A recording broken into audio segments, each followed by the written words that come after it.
Before we enter today's dark and chilling story, make sure to subscribe for more mysteries like this. And one question, where in the world are you watching from at this moment? Let's start our video.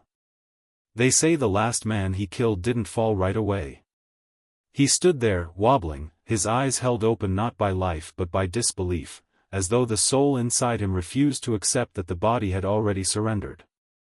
Witnesses swore the air around the ring turned colder, thicker, as if the night itself had leaned in to watch. As if something ancient, buried beneath the soil of Mississippi, was taking its first breath in decades. On the night of August 9, 1844, a crowd gathered behind a decomposing grain warehouse outside Natchez. The torches hissed in the damp summer air. The dirt circle had been packed down by years of coin-fed violence. And at the center stood the man no one dared look at directly, Jonas Blackwell, the undefeated slave fighter, a man whose fists had ended the lives of 37 opponents. But the horror of that night did not lie in the fight. It lay in the disappearance. Before sunrise the next morning, everything that had stood beneath those torches was overturned, broken, empty. Wagons tipped on their sides. Torches snapped in half. No bodies. No audience. No fighters. Only a scorched patch of earth, a jawbone that didn't match any missing man, and drag marks leading into the forest, drag marks too wide for any human body to make. The sheriffs closed the case before noon. The plantation owners paid off the printers.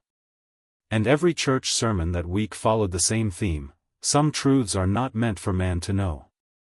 Yet the truth has a way of seeping back through the cracks. Jonas Blackwell had no real beginning. No record of a mother, no father's name, no baptism date. The earliest document mentioning him came from the archives of St. Matthew's Orphan Farm, a place whose name still causes elderly locals to avert their eyes. It was not an orphanage in the gentle sense. It was a child repository used to funnel bodies into whatever labor the surrounding estates required. Black children, especially boys, were rarely allowed to reach adulthood. They were sorted, weighed, broken, and rebuilt. The cellar of St. Matthew's was used for discipline conditioning, a phrase that meant something far worse than even the overseers understood. Children were made to fight. To endure strikes without crying. To suppress fear. To abandon identity. The overseer who recorded Jonas's arrival wrote only, "uncannily calm child." That phrase appears 7 times in 7 different logs. He did not speak for his first 2 years there. Some believed he could not. Others whispered he simply didn't need to. The other children avoided him. For reasons they couldn't explain, they said that being near him felt like standing too close to a dying tree. Like its sap, its life, was being pulled into the roots of something deeper. Something hungry. Jonas never threatened anyone. Never lashed out. But the children who slept near him woke up sweating, unable to shake the sense that someone had been standing over them in the dark. When he was 10, he broke the ribs of 3 older boys who tried to corner him in the cellar. Witnesses claimed they never saw him swing first. They said the lantern flickered, then all 3 boys were on the ground, gasping, unable to speak.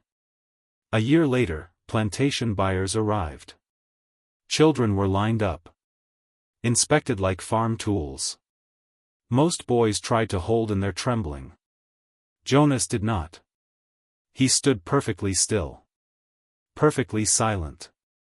And when one of the buyers placed a hand on his shoulder to test his resistance, Jonas's response was not movement nor defiance, but a slow, unnatural raising of his eyes, as though he were watching something behind the buyer rather than the man himself.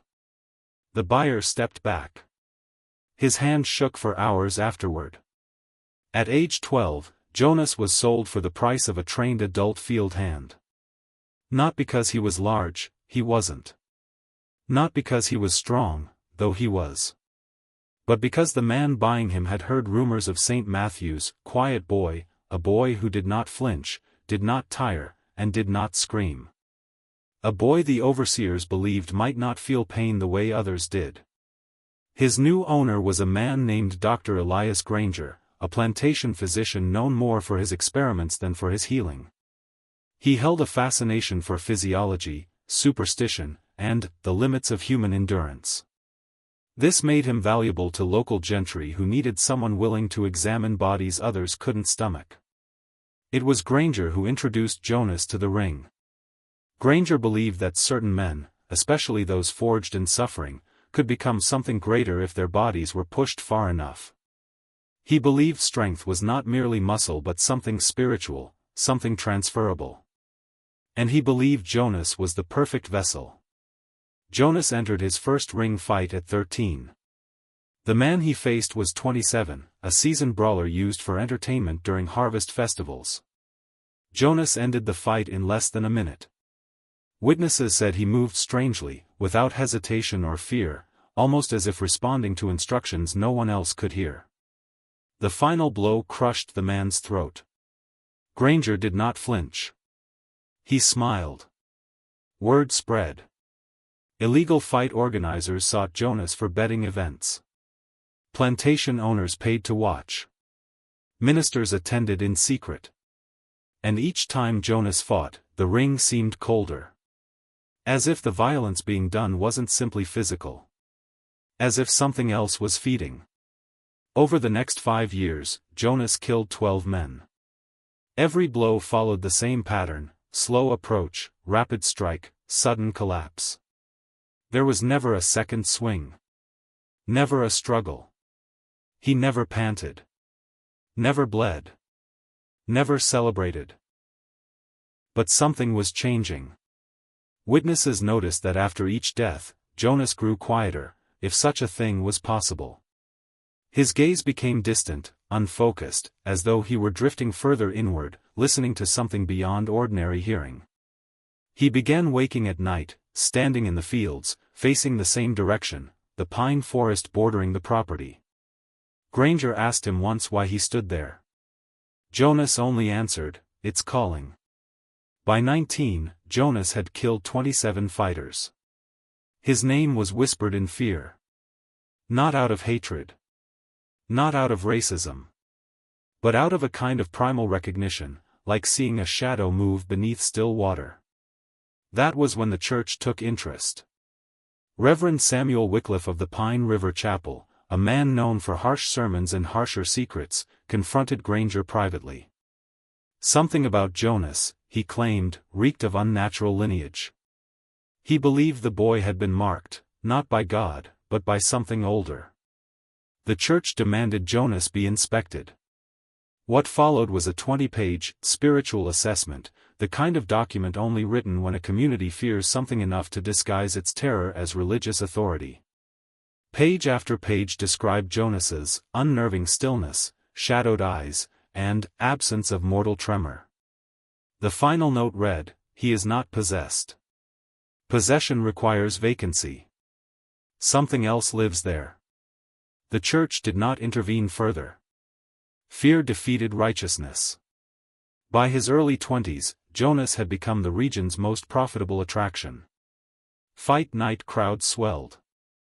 Men traveled from Alabama, Georgia, Tennessee.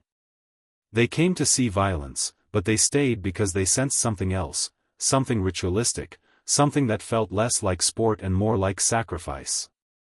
During one fight, a man claimed the air shimmered behind Jonas moments before he struck. Another swore he saw hands, multiple hands, reaching out of the shadows around the ring. A woman fainted after the final blow, saying she heard whispering, but no one was speaking. Jonas was undefeated. Unbroken. Until the night he refused to fight. It was a humid evening, spring of 1844. The organizers had selected a massive opponent, a brutal fighter known as the Ox. The crowds roared when the Ox entered the ring. But Jonas did not step forward. He stood still. Staring at the dirt. Granger shouted at him. Jonas didn't respond. The Ox taunted him. He didn't blink. And then, slowly, Jonas lifted his head and murmured, "It's coming back." Before anyone could ask what he meant, the torches flickered violently. A sudden gust, cold, unnatural, swept through the warehouse. Several spectators claimed they felt something brush against them, though nothing was there. Jonas fought that night only because Granger forced him to. It was the longest fight he ever endured. The ox lasted nearly 5 minutes. 5 minutes of bone-cracking strikes, blood-soaked dirt, and shouts that sounded more like cries of warning than cheers. When Jonas finally killed him, the ring felt different. Heavy. Saturated. As if the ground had taken too much. 3 more fights. 3 more dead men. And then came August 9th. The final fight. The disappearance. The silence. What happened that night is pieced together only from conflicting witness accounts, most of which were suppressed in archives for over a century. Some said a figure descended from the rafters. Others said the torches blew out all at once. 2 separate men reported that the sound of the final punch was not like bone breaking but like something hollow collapsing, wood, perhaps, or a cavern wall. The audience began screaming. Not because Jonas was attacking them, he wasn't, but because something was moving behind him, rising from the shadows at the edges of the ring. A shape. A mass. A collection of limbs or roots or something worse. Whatever it was, people ran. The building shook.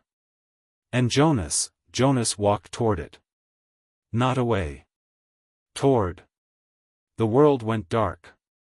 By dawn, the ring was empty. Jonas gone. Crowd gone. Wagons overturned. Torches snapped cleanly, as if by immense force. Drag marks in the dirt leading into the forest, drag marks too wide, too deep, too deliberate. The church sealed its records. Granger disappeared 3 months later, his home ransacked, his journals missing. St. Matthew's burned in 1891. Every surviving overseer died before age 50, most of them raving in their final months about shadows crawling inside the walls. Locals avoided the forest for generations. Hunters refused to enter after sunset. Children dared each other to approach the tree line and listen. Some claimed they heard breathing. Others said they saw a man standing far between the trees, watching without moving. A man with a scar on his jaw. A man who didn't blink. A man who never lost a fight. Jonas Blackwell's name vanished from census logs. Court records. Church rosters.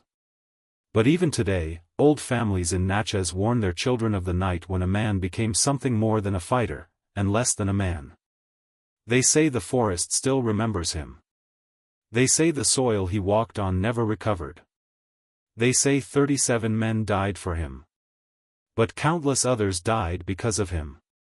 And every August 9th, if you walk deep enough into the pines, the air grows cold. Heavy. Familiar. Some nights, if you're unlucky, you'll hear it. A single punch. A thud in the dirt. A breath that isn't yours. And then, somewhere in the dark. Heavy footsteps. Approaching. Because legends don't die. They wait.